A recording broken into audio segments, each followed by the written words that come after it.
Let me ask you something honestly. When was the last time you picked up your phone without a clear reason? Not because someone called you, not because you needed information, but simply because your hand reached for it automatically. You unlock the screen, scroll for a moment, close it, and a few minutes later you do the same thing again. If this feels familiar, it doesn't mean you're weak, lazy, or lacking discipline. It means you're human, living in a world where your attention is constantly being targeted. Most people believe phone and social media addiction is a motivation problem. They think, if I were stronger, I would stop. But this is not true. Your phone is not neutral. It is designed to keep you engaged for as long as possible. Every notification, every short video, every like or comment is carefully engineered to trigger dopamine in your brain. Not real satisfaction, not deep happiness, just a small feeling of relief and stimulation. Over time, your brain learns a simple pattern. Boredom feels uncomfortable. Silence feels strange. And the phone feels like an easy escape. The real problem is not how much time you spend on your phone. The real cost is what it does to your attention. You start losing the ability to focus deeply. Reading becomes harder. Thinking clearly feels exhausting. Even resting doesn't feel restful anymore because your mind is always half somewhere else. You might work all day and still feel empty, like nothing meaningful was done. Not because you didn't work, but because your attention was constantly interrupted. Many people try extreme solutions.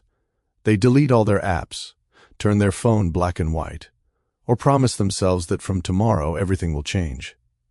Sometimes it works for a few days, then slowly the old habits return. This happens because the phone was never the real problem. It was just the tool.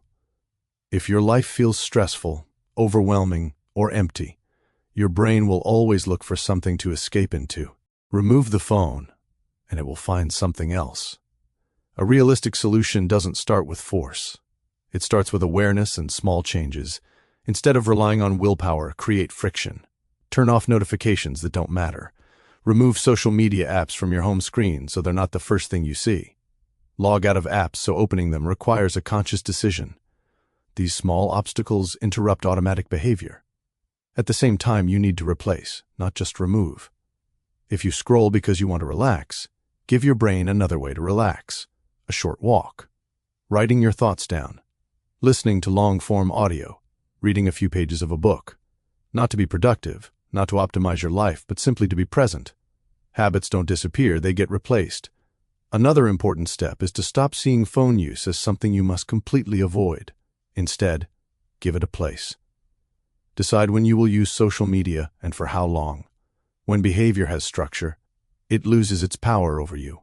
Guilt decreases, and binge scrolling becomes less likely. One of the most uncomfortable but powerful things you can do is to allow boredom back into your life.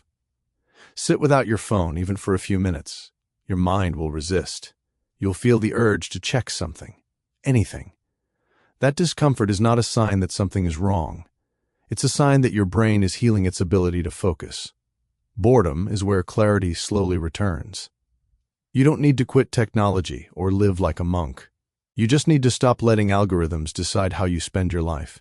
This process is slow and imperfect. You will fail sometimes. That's normal. What matters is direction, not perfection. Every time you choose presence over automatic scrolling, you take back a small piece of your attention. And attention is one of the most valuable things you own. What you give your attention to eventually becomes your life.